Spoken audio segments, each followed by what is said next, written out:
안녕하세요. 범블한 복독파입니다. 구독과 좋아요, 알림 설정, 회원가입 부탁드리겠습니다.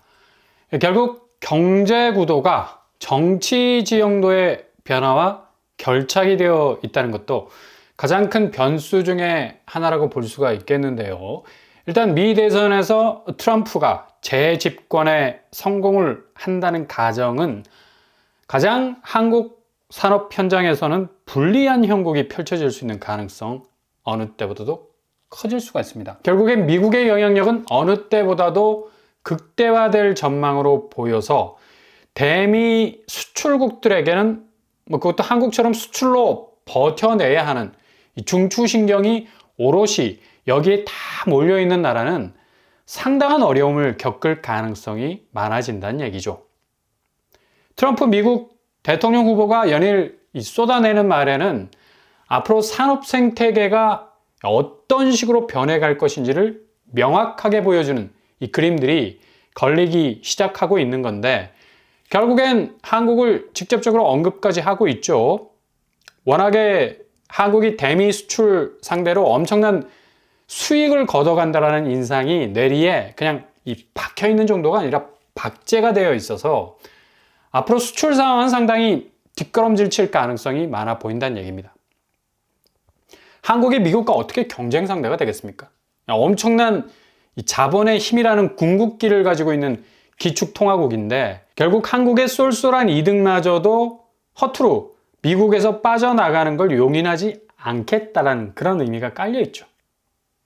결국 보호무역의 이 절정이 무엇인지를 보여주겠다는 언급이고, 범관세율, 그러니까 전 세계 모든 나라에 대해서 20% 정도의 관세 장벽을 일단 치게 되면 이건 미국 내 공장을 때려짓고 그곳에서 자국민 고용을 하면서 제품을 생산해내지 못하게 되면 이 트럼프가 말하는 법인세 6% 인하라는 파격적인 혜택에서는 제외가 된다는 얘기죠. 가뜩이나 지금 한국 수출 성장세도 마이너스로 가고 있는 상황에선 회복세는 고사하고 앞으로 떨어먹을 수 있는 파이가 더 늘어날 수 있다는 전망은 더욱 시계를 흐리게 하고 있는 건데, 통상 압력은 정말 통상적으로 그냥 상식처럼 펼쳐질 건 2025년 당연한 이 수출 생태계에서 만연하고 있는 침체 속 악재라고 표현할 수밖에 없는 대변화가 시작이 될 것으로 보인다는 얘기입니다.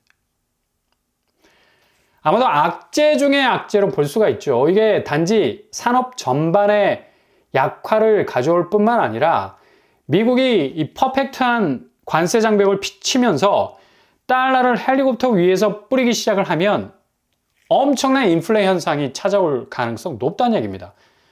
가뜩이나 실물 경제에서 물가 체감도가 높은 미국의 상황에 대해서 급한 불을 끄기 위한 양적 완화의 극단적 파행에 가까운 달러 풀기는 미국 연준이 그동안 신중하게 지켜온 금리 궤적을 상당 부분 뒤로 후퇴시킬 가능성이 크다는 얘기죠. 지난달 B컷 0.5% 기준금리 인하하면서 공개했던 이 점도표가 거의 유명무실 완전 폐기될 가능성도 점쳐지고 있다는 얘기입니다.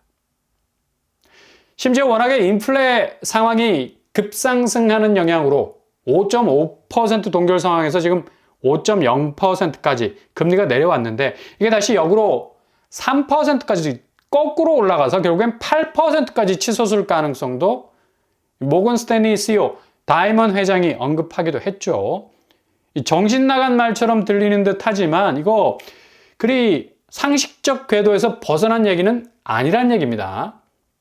미국의 재정 적자 그리고 군수비로 매년 수조 달러가 쪽쪽 빨리는 상황은 중단되지 않고 연속해서 지금 이어져 가고 있는데, 가뜩이나 이 정치 지형도가 변하게 되는 11월부터는 무한 달러 공급 현상은 자국을 중심으로 엄청난 공회전을 시작하게 될 것으로 보이고, 그냥 풀 악셀 밟고 직진하는 양상을 보이게 될 것으로 예상이 된다는 얘기죠. 이게 그냥 성지가 될 수 있는 말이라는 건 지금 그가 예상한 장기채 금리가 6% 정도 오른다는 말이 거의 매 눈처럼 시장에 죄다 현실적으로 꽂히고 있는 말이 되고 있습니다. 지금 미국 장기채 중심으로 금리가 무진장 오르고 있죠.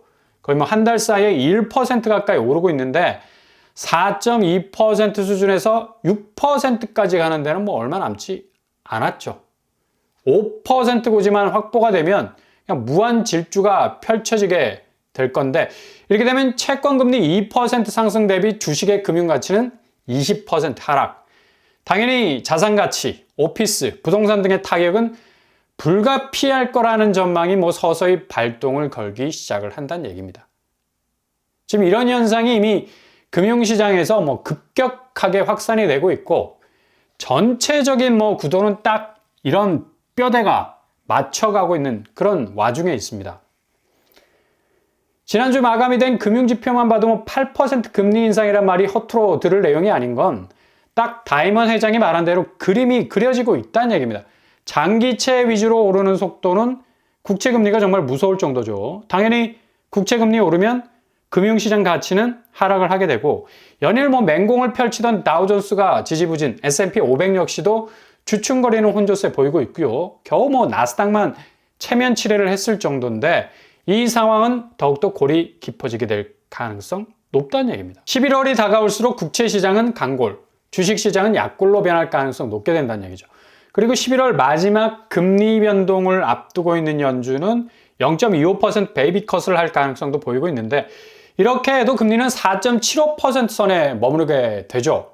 아마도 이 인하폭이 마지막이 될 가능성 높아 보이고요. 앞으로는 여기가 금리의 저점이 될 가능성 높아서 다시 역으로 금리가 치고 올라갈 가능성 많다는 얘기입니다. 8%까지는 뭐 3.25%가 더 올라야 하는 건데, 급격한 물가 상승에 대한 지표는 국채시장과 주식시장의 엇갈린 행보 통해서 더욱더 금리 상황에 대한 비상이 걸릴 것으로 예측이 된다는 얘기죠. 전 세계 금리 인하 분위기 순식간에 뒤바뀔 것으로 보이는 건, 지금 당장 한국은 이런 조짐이 본격적으로 나타나지도 않았는데 환율이 뭐 미친 듯이 요동을 치고 있어요. 트럼프 트레이드 효과가 본격 시전이 되지 않았는데도 벌써부터 환율 시장은 이달에만 약 6% 정도 상승장을 이끌었고, 이미 1390원 주말에 마감을 찍었습니다. 1400원대가 다음 주에 열릴 것으로 예상이 되고, 아마 트럼프가 재집권에 성공을 하게 되면 보수적으로 볼 때 1450원이지, 이게 보다 더 오픈된 시각으로 보면 1500원 선도 거침없이 뭐 내달릴 것으로 전망이 된다는 얘기죠.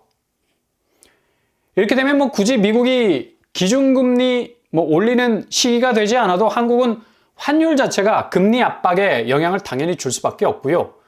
물가가 미친 듯이 지표에서 이상징후를 보이게 되면 당연히 시중금리는 지금도 뭐 빡빡한 상황인데 더욱더 뭐 탄력을 받아서 치고 올라가게 되는 수순으로 가게 되는 건데, 이게 주요 통화국의 방어력과는 차별적인 이 원화 자체가 통화력이라는 벽이 얇아서 국내 경기 침체 국면은 통화 가치의 경쟁력 면에서 더 수익이 짭짤한 쪽으로 자본이 빠져나갈 것이 분명하기 때문에 한국을 이탈할 가능성 높아지고, 증시 역시도 뭐 이런 여파 그대로 받고 있지 않습니까? 순매도 여파는 계속해서 썰물처럼 빠져나갈 수 있는 위기를 겪을 수 있다는 얘기예요. 이런 분위기를 그대로 반영하고 있는 이 물가, 지금도 뭐 체감적으로 느껴지는 농수산물, 배추값이 1.6배 오르는 기염을 토하고 있는데 9월 농림수산품 물가는 역대 최고를 찍었습니다. 그만큼 물가가 지표만큼 체감적으로 안정적이지 못하는 상황으로 이어지고 있고요.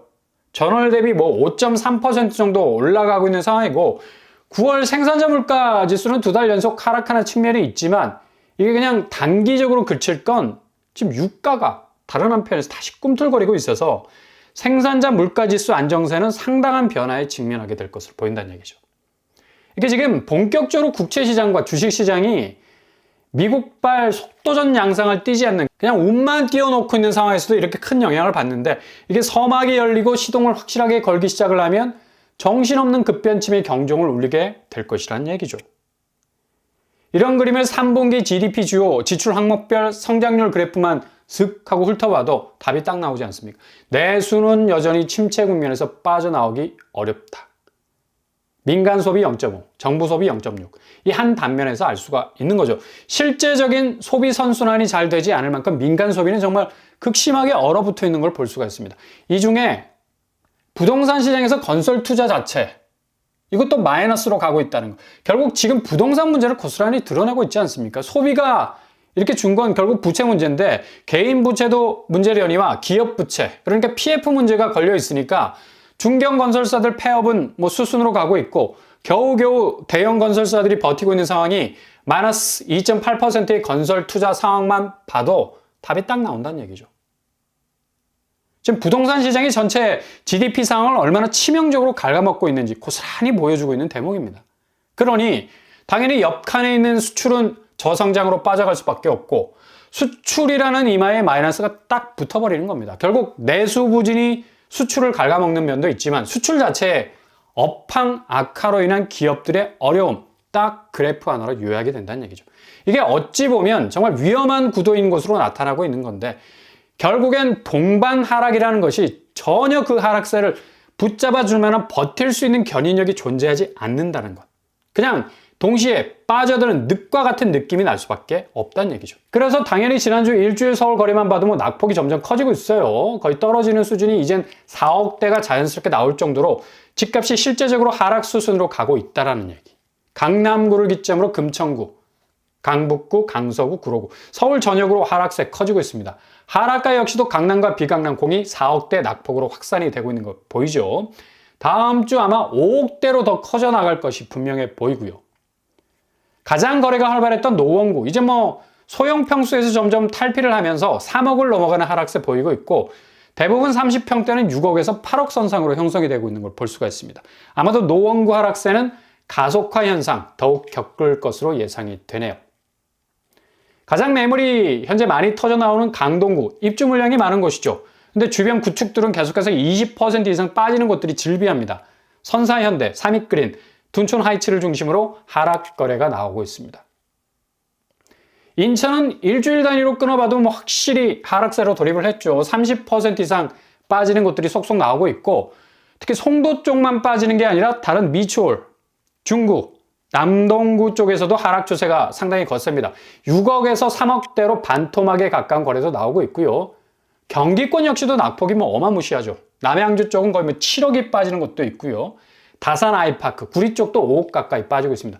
이런 식으로 경기권은 맥을 못 추게 될 것 같고 하락세가 점점 완연해지기 때문인데 더욱 속도는 높아질 것으로 예상이 됩니다. 이렇게 미국발 대변화의 시점은 국채금리 강세, 주식시장 약세, 고스란히 한국이 이어받아서 8% 기준금리라는 말도 안 되게 보이는 금리 유턴 현상 촉발될 수 있을 가능성이 있는 거, 극명한 미국 정치 지형도의 변화가 경제적인 최대 변수가 될 것으로 보여서 한국 금융시장뿐만 아니라 자산시장까지도 엄습하게 되는 그런 결과를 고스란히 보여줄 건데 벌써 뭐 국내 시장은 이런 분위기 그대로 타고 있다는 얘기죠. 그러니 안전벨트 꽉 매시고 지금까지 버텨온 거, 뭐 깃발 꽂은 거나 다름없습니다. 큰 대출을 일으키지 않은 것만으로도 리스크를 줄인 것이니 저점에서 진입할 확실한 문이 열릴 겁니다. 11월 여러분 눈앞에서 엄청난 일들이 벌어지게 될 겁니다. 기대하시라. 개봉.